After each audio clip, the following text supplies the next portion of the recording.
Olá, pessoal, tudo bem? Que bom estar com você mais uma vez para o nosso Conversa Boa. E no Conversa Boa de hoje eu tenho uma convidada muito especial. É a Heivle de Mello. Heivle de Mello, ela é psicóloga clínica, tem uma vasta experiência. Ela vai falar um pouquinho sobre a trajetória dela. E hoje ela vai tratar conosco aqui um tema muito interessante: autossabotagem. Você já ouviu falar sobre isso? Será que você tem feito isso com você mesma? Será que você tem, de alguma forma, sabotado o seu relacionamento conjugal, no seu trabalho, nas suas conquistas? O que será que você tem feito? Você conhece alguém que está se auto-sabotando? Pois é. Hoje, no Conversa Boa, você vai tirar algumas dúvidas e vai entender um pouco sobre esse tema que é tão importante, ok? Eu gostaria de convidar você para se inscrever no meu canal, Tânia Alves Psicóloga. Se inscreva, compartilhe os vídeos, acione o sininho, curta, isso pode e vai ajudar o nosso canal a crescer e poder cada vez mais trazer pessoas com conteúdos bacanas, legais para te ajudar, ok? Então, no Conversa Boa de hoje, o tema é autossabotagem. Vamos lá?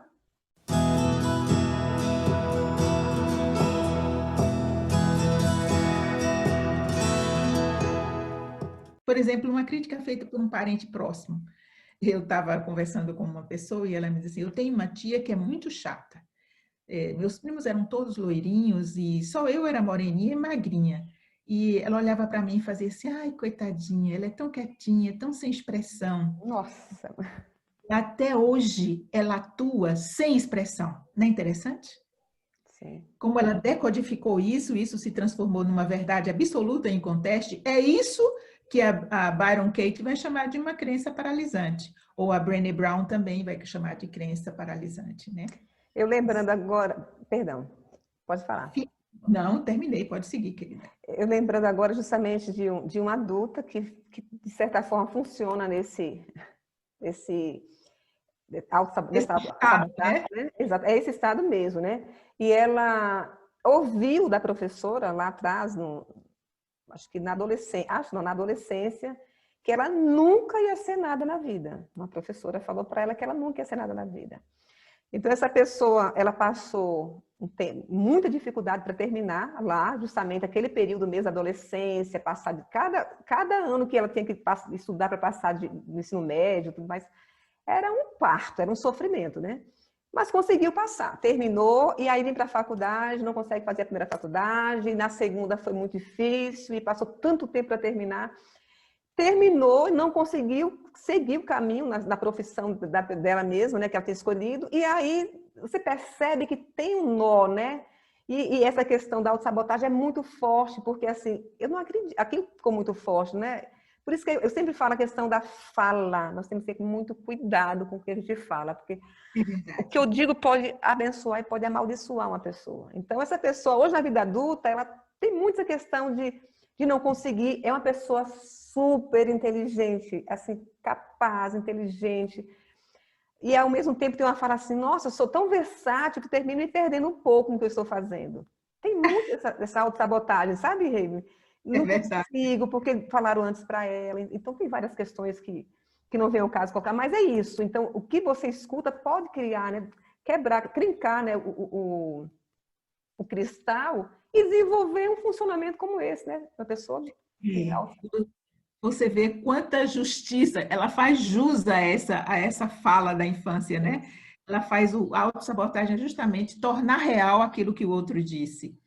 E ela não para perceber o que a gente falou antes, de dialogar com a realidade. Em quantas coisas eu não dou para nada? Gente, eu já fiz faculdade, ou eu já fiz vestibular, eu passei todo o meu ensino fundamental e superior, ou ensino médio, fui exitosa em tudo, consigo lidar com isso, com aquilo, não dialoga com a realidade. O fantasma da infância sequestra o tempo todo. Não é? Impressionante como não dialoga com a realidade. Me fez lembrar uma frase de Dave Urich. Ele diz assim, não olhe para trás com raiva, não olhe para frente com medo. Olhe ao redor com consciência. Assim, para e pensa um pouquinho. Gente, em quantas coisas eu sou boa e eu me percebo capaz? Quantas coisas eu dou conta e dou por minha própria condição? para poder formar um caderno mental, se não escrito mesmo, sim. das suas possibilidades, para começar a tirar essa nuvem negra que a faz ver-se apenas na não condição do possível, né? É onde ela está retida. Exatamente. Palavras que matam, né, amiga? Como você mesma disse. Matam, matam mesmo. Mas, então, para terminar, tem mais alguma coisa? Eu sei que você teria muitas coisas para falar, mas vamos Acho que lá. a gente pode falar rapidinho de alguns tipos Perfeito. de autossabotagem, né? Então, vamos lá. Falando da vitimização, que é o caso de pessoas que encontram meios de justificar seus sofrimentos a fim de obter gratificações em troca, que é a fixação narcísica, né? Para receber o carinho que não recebeu. Tem a negação. Nessa modalidade de autossabotagem, o indivíduo nega suas próprias necessidades e desejos a fim de evitar a experimentação do fracasso. Tá vendo? Que é Incrível, né? mais ou menos onde se inclui a história que você nos trouxe agora. Tem um outro tipo forte, muito comum, que você já tinha citado também, que é a culpabilidade. Ao se culpar constantemente, não necessariamente culpar o outro, né? Uhum. A pessoa evita enfrentar os julgamentos alheios, mas entra num ciclo punitivo e de autocobrança desnecessária, ou seja, fui eu que não fui capaz de conseguir isso. Você percebe aqui na culpabilidade um ganho? Sim. Olha só, quando eu me culpo, foi porque eu não fiz isso. Se eu tivesse feito assim, se eu tivesse dito aquilo, se eu tivesse agido assim, essa pessoa inconscientemente também está elaborando assim, olha. Então só depende de mim. Eu não consegui porque fui eu que não fiz a parte que deveria. Ela está aliviando uma dor. Exatamente, exatamente.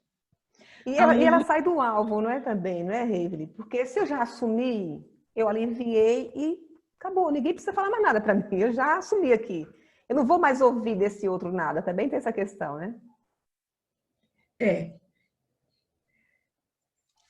mas olha, ela diz que o autor diz claramente isso, né? O objetivo é evitar o julgamento alheio. Então, o que é que a gente pode conjecturar como tendo havido na infância? Muito julgamento. Essa Verdade. criança foi muito julgada. Você sempre, você nunca, você não presta atenção. Olha o que você faz, né? Terrível, terrível. Outros dizem quando acontece quando a criança, por exemplo, é punida e não sabe por que está sendo punida. Pai ou mãe que chegam um pouquinho descontrolados da rua, do trabalho, e por qualquer coisa desconta esse mal-estar na criança.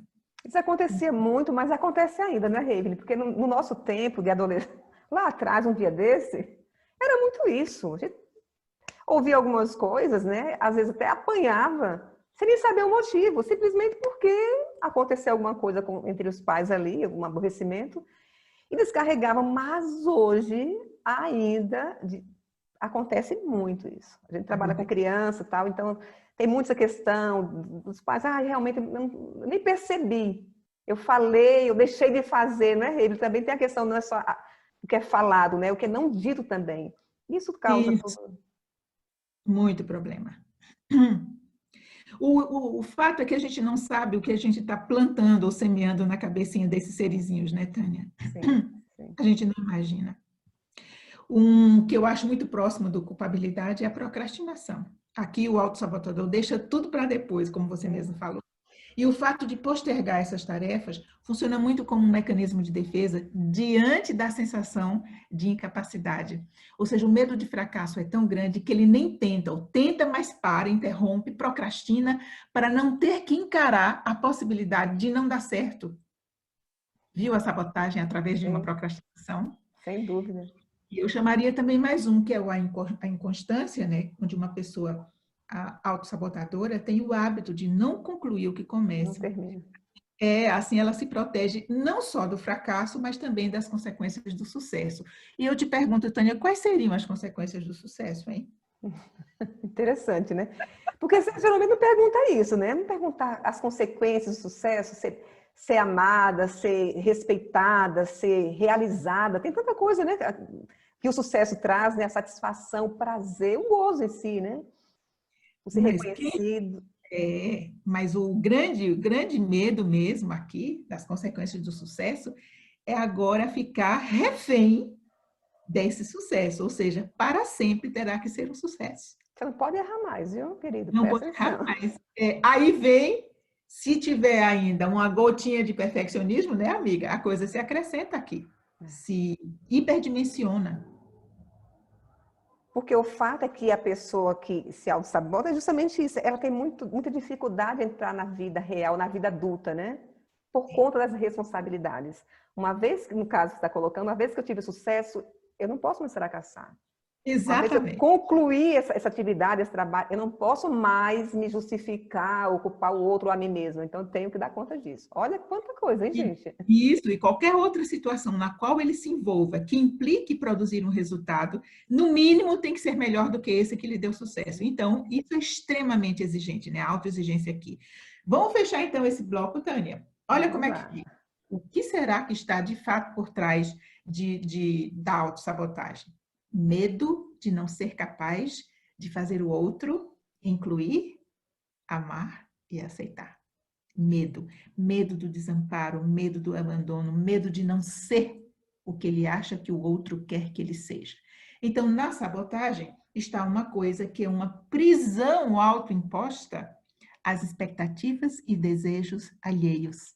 O que significa que essa pessoa não está olhando ainda para si própria e dizendo: quem é que eu quero ser? Estou feliz com quem sou, realizado com o que faço? O que a vida me reserva? Agora que eu tenho com 45, 48, 60 anos, o que eu ainda quero realizar por mim? Na saída da autossabotagem está a vida adulta. E é tão engraçado, porque no adulto da personalidade está a capacidade de raciocinar a vida na lógica. Isso é certo, isso é errado, isso pode, isso não pode, isso pode se, isso pode quando, isso não deve. E eu vou fazendo escolhas conscientes. E a Mesmo que coisa me mais frustre, interessante né? é, Porque a pessoa que auto-sabota, ela não lida muito bem com a frustração. Então, esse olhar consciente do mundo, dela mesma, exige essa consciência, né? Quando você fala assim, eu tenho que olhar e ver o que eu vou escolher fazer. Então, isso é muito interessante.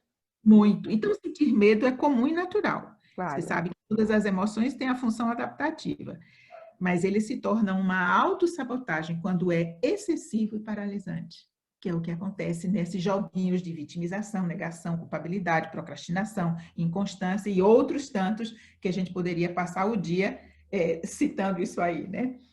E para reconhecer os sinais, Tânia, o que é que a gente faz, hein? Vamos Os lá. autores. É que O estamos esperando você falar isso agora, né? Pra gente... Então, fala os sinais. Como é que eu identifico tudo isso? Procure perceber as situações que você cria e que impedem você de realizar algo que você queira demais. Então, não é o outro que cria, não é? Então, é o indivíduo que cria essa situação. Eu crio a situação, como você mesma contou no seu exemplo, né? Não, agora eu preciso reverter esse recurso para um carro para terminar a casa, então eu vou parar um pouquinho aqui, vai. Ele tira, por exemplo, não existe a prioridade para ele, né? Uhum. Né? Então, em síntese, é observar suas tendências a reproduzir atitudes destrutivas.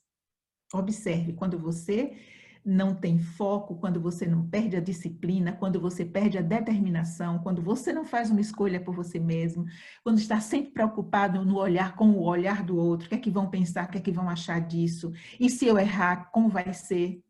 Preste atenção a isso, que são os sinais do seu processo próprio de autossabotagem, tá certo? Ok. Não tem uma saída fácil, viu, Tânia? Não tem. Sim, sim. E a saída são duas palavrinhas que andam juntas: conhecer e mudar. Ou seja, ter consciência e mudar. Mudança e consciência, portanto, são altamente ou intrinsecamente ligadas. E essa é a arte, essa é a ciência da psicoterapia. É isso que eu ia falar para ti. Então, Olhar isso é muito difícil. exato. Então, é isso que eu ia te falar. Uma psicoterapia pode ajudar bastante, não, Revelin, nesse processo? Muito, muito. Às vezes você, de posse de alguns excelentes livros, já tem excelentes insights. A questão começa, de fato, com um bom insight, viu, Tânia? Ok, ok. E a parte mais difícil, a parte fácil é você identificar, realmente eu me saboto. Mas a parte difícil do processo é transformar esse reconhecimento em uma mudança de comportamento. Porque a mudança não é um exercício intelectual. Ele tem que ser internalizado como um desejo. sentido, até haver, de fato, a elaboração dessa questão. Mas há uma fala de Stanley Rosner no livro O Ciclo da Autossabotagem, muito interessante. Ele diz assim, o domínio do passado permite que o indivíduo se mova em direção ao futuro. Relembrar o passado sem ressignificá-lo é perpetuá-lo. Então, é preciso esse processo, eu chamaria, vou repetir, terapêutico, porque o outro me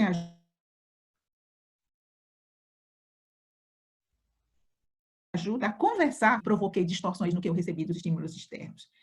A consciência e o insight do próprio comportamento de autossabotagem e a origem desse comportamento são seus primeiros passos. Mas para muitos, a consternação será o diferencial. E por consternação, vamos entender a capacidade de aceitar as injustiças do passado,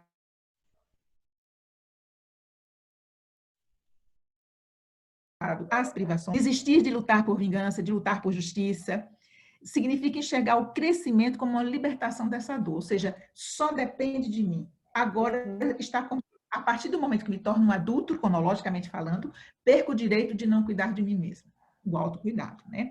E significa deixar para trás essa bagagem do passado. Ok. Muito bom, Heiveli. E aí, pessoal de casa, eu já falei que o pessoal pode participar, não agora, mas manda lá, escreve, manda. O que é que você achou dessa palestra, desse bate-papo aqui com a Heiveli? Heiveli, eu imagino que, assim, muitas pessoas a nos ouvir, a ouvir você falando agora, nos ouvir aqui, de alguma forma deve ter se identificado. Sempre tem aquele que se identifica, tal. O que é que você diria assim para fechar? Olha, se você identificou, que passo? Embora você acabou de falar, às vezes uma boa leitura, né, pode ajudar bastante, né, Heiveli? Espera lá, eu posso entender aqui melhor. Uma boa conversa com uma pessoa que me conhece, em quem eu confio e que eu sinto que quer o meu bem. Expor minhas vulnerabilidades a essa pessoa e pedir ajuda no sentido de me mostre coisas que eu faço que não são boas para mim mesmo. Existe a teoria da mudança intencional do Boyatevsky, né? É muito interessante. Ele faz um ciclo mostrando para a gente onde a gente vai fazendo essas exigências nas crenças paralisantes. Ele diz assim, pensa uma coisa, quem é seu eu ideal? Aí ele diz assim, ele mesmo assim, responda, é quem você quer ser. Quem é o seu eu real? Assim, seu eu real é quem você é, não quem você quer ser. O ideal é quem você quer ser. O real é quem você é. Aí ele vai dizer assim, suas qualidades é onde o seu eu ideal e o seu eu real coincidem. Começa a analisar isso aí, suas qualidades, tá certo? Porque gera muita frustração, né, Heiveli? Se você pensar, tem gente que passa a vida toda atrás desse eu ideal e não vai chegar nunca. É a morte. E aí é que é um princípio bom para se sabotar, né? Porque eu quero ser isso, estou muito distante da pessoa que sou, sofro com isso, e aí eu desisto fazendo esses movimentos todos que nós acabamos de descrever. Então, eu achei bacana na parte dele, quando ele diz assim, analise suas qualidades. Quando você consegue ver suas qualidades, sabe quem é que está trabalhando juntinho? Seu eu ideal e seu eu real. Aplauda isso e fique feliz. Aí ele diz assim, sabe como é que você deve olhar para os seus pontos fracos? Seus pontos fracos é onde o seu eu ideal e o seu eu real divergem. E o que é que tem que diverjam? O importante é que existe um eu real que é producente, que dá respostas à vida, né? E aí ele diz, faça seu plano de aprendizagem, reforce seus pontos fortes e eles, por si só, reduzirão os pontos fracos. Experimente novos comportamentos, ideias e sensações. Mas, acima de tudo, pratique um novo comportamento, elaborando novas conexões neurais, né? Até a maestria. O que é maestria? Maestria pessoal é a capacidade não apenas de produzir resultados, mas, sobretudo, a capacidade de dominar os aspectos que estão por trás da sua forma de produzir resultados. O nome disso é maestria pessoal. Portanto, cuidado com esse jogo entre o seu eu ideal e o seu eu real. Ame seu eu real, que ele tem coisas excelentes. Olha aí, nomeie todas essas coisas, que é nomeando que a gente se torna gente. Nomeie seus sentimentos, suas sensações, suas emoções, nomeie seus desejos, seus interesses. Isso vai dar para você um contorno de ego muito mais nítido para você sair das crenças paralisantes, tá certo? Muito bom, Reivile, muito bom. E quando você falou de procurar um amigo, alguém para você falar desse seu eu de fato, do que você é, ou para ele falar para você, lembra sempre, pessoal de casa, que o amigo não é aquele que só fala coisas boas para você não, tá? Perfeito. Uma pessoa que é o autossabotador, geralmente vai procurar aquela pessoa que vai amaciar, né? Que vai falar o que ele quer ouvir e não o que ele precisa. Então, tenha muito cuidado com isso. Procure alguém que você realmente confie, que vai ser sincero com você. Pode ser um esposo, pode ser uma mãe, um pai, um amigo, como a Reivile falou, mas esteja atento a isso. Porque é possível, né, Reivile, que essa pessoa procure justamente essa pessoa que vai lhe dizer aquilo que você não precisava, mas o que você quer. E você tem que procurar Isso quem você precisa.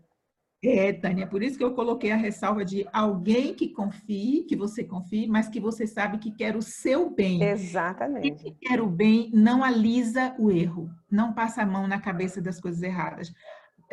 Fala do que realmente a pessoa precisa, né? Ok. O Schopenhauer, não, acho que era o Shakespeare, ele dizia sempre assim, acima de tudo, seja fiel a si mesmo. Seja, ou a si mesmo, seja tudo que você puder ser, porque as escolhas que nós fazemos ditam a vida que levamos. É verdade. Né? E há um outro consultor que eu amo muito, ele diz assim, tente, porque tentar e falhar é pelo menos tentar. Não tentar e falhar é sofrer a inestimável perda do que poderia ter sido. Faz Nossa, uma, faz uma conversa boa aí entre esse seu ideal e esse seu eu real. valeu, Reivile. E é isso, pessoal de casa. Faz a conversa, escuta. Esse vídeo vai ficar gravado aí. Então, depois escuta de novo, compartilha. Certeza que você conhece alguém que sabe que esse tema vai ajudar bastante. Sempre é muito bom ter uma conversa boa. Oba, Tânia, sabe o que eu fiquei pensando aqui? Sabe uma coisa que faz a gente sair do olhar viciado que a gente tem sobre a gente mesmo? É usar metáforas. Posso fazer uma brincadeira com você? Claro, pode fazer. Você vai me responder com a primeira coisa que lhe vier à mente, tá ok? Nós vamos chamar isso de metáfora carícia essencial. Então, você só vai pensar coisas boas, só que As pessoas fora... podem fazer em casa, né? Vamos lá. Ele vai fazer Pode, pega um comigo, eu estou pedacinho de representando papel vocês. aí. Vocês Isso. estão, eu estou representando vocês em casa, tá? Isso é coisa de psicólogo, tá vendo? Psicólogo faz é isso. Vamos Pega lá, um vamos. pedacinho de papel aí e vai copiando. Então, veja só, você responde verbalmente. Se você fosse uma rosa, uma flor, que flor você seria, Tânia? Qual o nome daquela flor, minha gente? Girassol? Um girassol. Girassol, isso, sim, sem Muito dúvida. bom. Por que um girassol, Tânia? Ai, gente, porque eu amo o sol, sou apaixonada pelo sol, porque eu acho ela muito forte. Ela tem uma cor amarelo, né, que é a cor da amizade, né? Eu gosto muito. Quando eu penso em flor, eu Perfeito. penso nisso. Aí você vai descobrindo coisas sobre você, tá vendo? Isso é uma forma Uhum. de você ir se vendo como eu real. Outra pergunta. Se você fosse uma pedra preciosa, que pedra você seria? Esmeralda. Opa, esmeralda é verde, é a minha cor predileta. A Por minha que esmeralda? também. Esmeralda. Além de ser a minha cor predileta, que eu amo verde, eu sei que ela tem muito valor. Não é uma pedra comum, é uma pedra que tem muito valor. De verdade, com toda modéstia, eu sei o valor que eu tenho. Então, para mim, não... Muito bom. Você viu que através da metáfora, o que que acontece, Tânia? A gente perde de vista as defesas e a gente Uhum. consegue se olhar com mais clareza. Vou fazer uma terceira. Se você fosse um gesto, que gesto você seria? Perfeito. Primeira coisa que me veio à mente do gesto, engraçado, né? Eu pensei nisso aqui, olha que louco, eu pensei isso aqui, ó. Eu pus a mão no peito, Ó, coração. Engraçado, me veio à mente, não veio outra coisa. Veio isso aqui. Eu sou muito coração, eu sou muito de sentimento, de... então você é afeto, você é carinho, você é carícia, né, Tânia? Exatamente. Um gesto, se eu fizesse essa pergunta para a Reivile, eu diria, eu sou um abraço. Adoro. Engraçado. Engraçado. Quem me conhece sabe que eu não sou do abraço. Que tá abraçando, eu não sou do... Mas olha só, eu falei no começo que você era pernambucana, mas olha só, a revelação aqui. O pernambucano, no geral, galera, tem as exceções. No geral, não é muito do é do cheiro, né?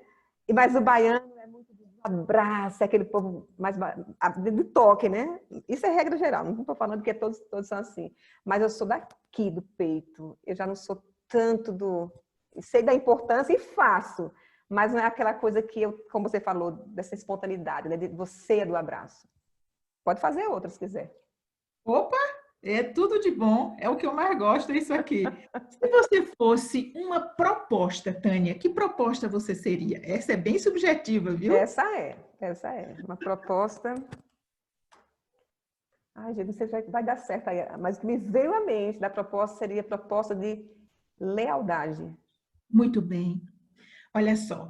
Agora reúna tudo que você respondeu através de metáforas.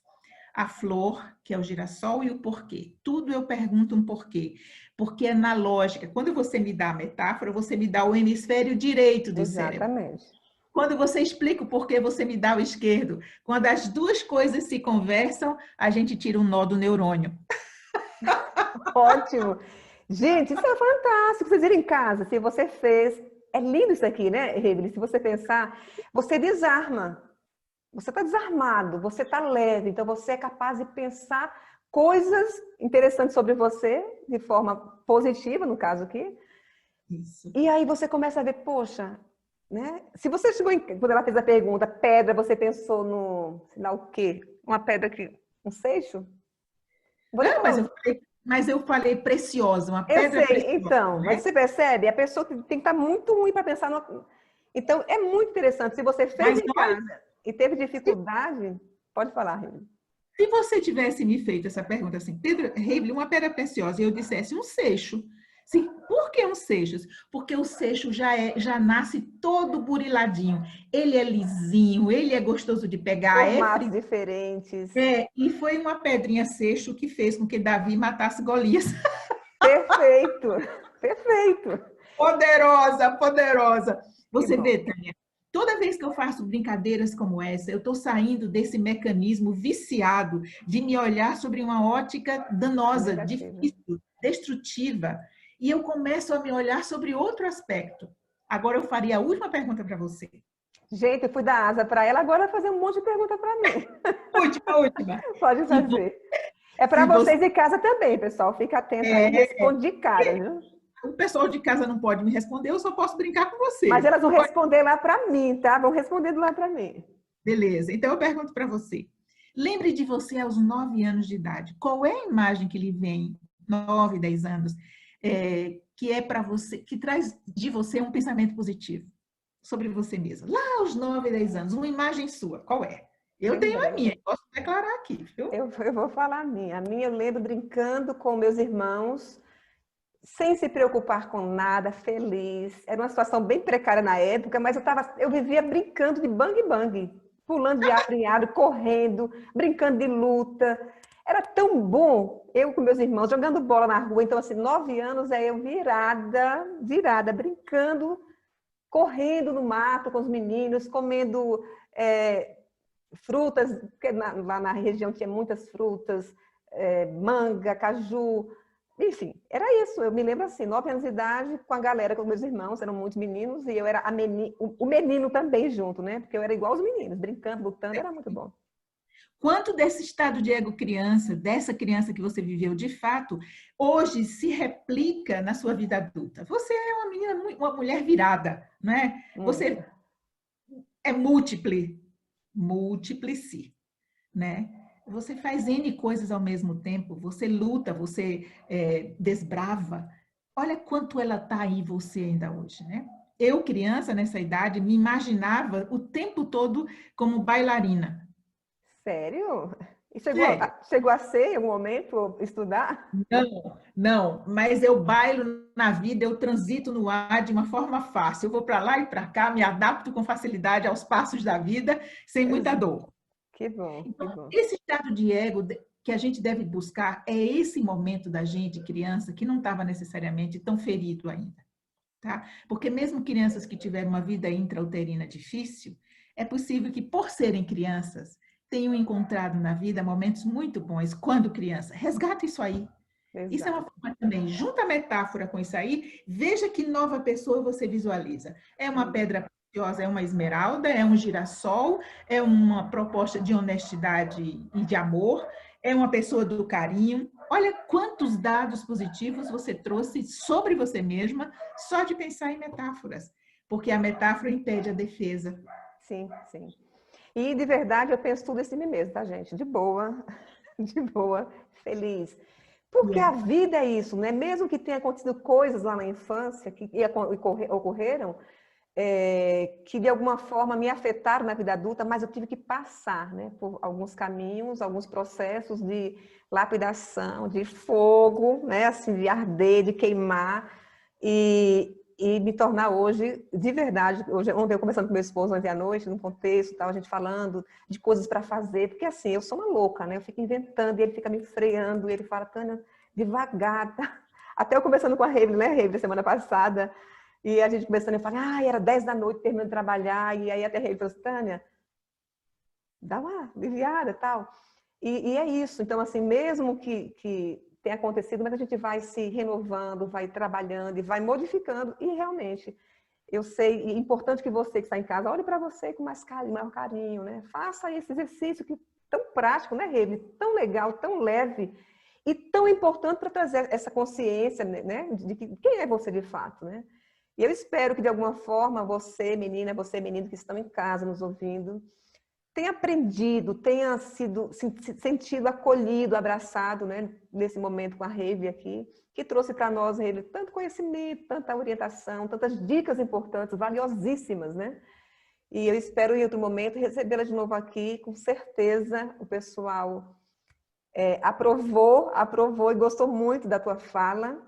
E Deus certamente, permita que seja de alguma utilidade. Eu vou ficar feliz de certeza. ser de ajuda de alguma forma, viu, Tânia? Certeza, nós oramos antes de começar, pedindo a Deus que de alguma forma esse conteúdo chegue na sua casa e que você possa passar para frente, abençoando outras pessoas, porque a rede abençoa aqui e você abençoa compartilhando de verdade esse material com as pessoas que você conhece.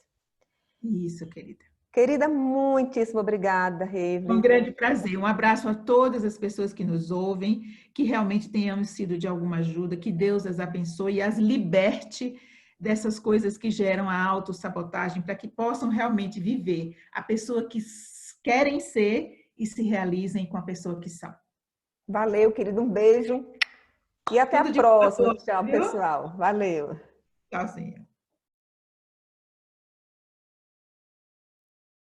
Eu até me lembrei de um episódio que eu chamaria de um episódio de autossabotagem inconsciente. Eu tinha uma necessidade muito grande de estar sempre bonita quando eu era adolescente, porque eu não gostava da minha cara, não gostava de jeito nenhum, principalmente do meu nariz. E como eu tinha um corpinho mais ou menos arrumadinho, o que é que eu fazia? Eu deslocava para o corpo, eu botava roupa sempre mais apertadinha, mais insinuante, e coisa que o valha, né? Eu tinha uma preocupação muito grande, só vivia de salto alto. Um dia, peguei o ônibus da minha casa para ir ao trabalho, eu era professora de inglês. A minha primeira aula começava às 7h30 da manhã.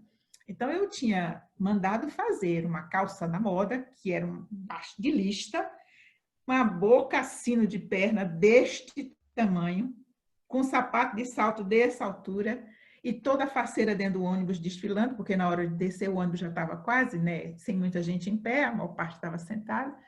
Quando eu dei o passo no degrau do ônibus para poder descer, desci o primeiro. Na segunda passagem que eu dei, o que é que aconteceu? O pé entrou na boca sino e eu caí lá no chão. Ai, gente. Aquela pessoa toda elegante, toda charmosa, de repente um bolo de pano enrolado no Que chão, no meio. horror! Desculpa, mas eu... Que horror! Para uma jovem isso. E eu tinha tanta preocupação em estar perfeita, como é que eu coloco uma calça que eu sabia que para mudar o passo, por natureza ela já me atrapalhava. É impressionante como isso ficou na minha história. Tanto é que eu peguei essa calça, joguei num canto que nunca mais eu quis ver na minha vida. Tamanho trauma que aquilo me gerou, viu? Pois o pessoal conseguiu ver você todo, seu corpo, viu tudo, né? Você no chão. No chão. Queria ser vista? Você foi vista. Era mais fácil ter colocado uma melancia, né? Na cabeça ou no pescoço. Ok.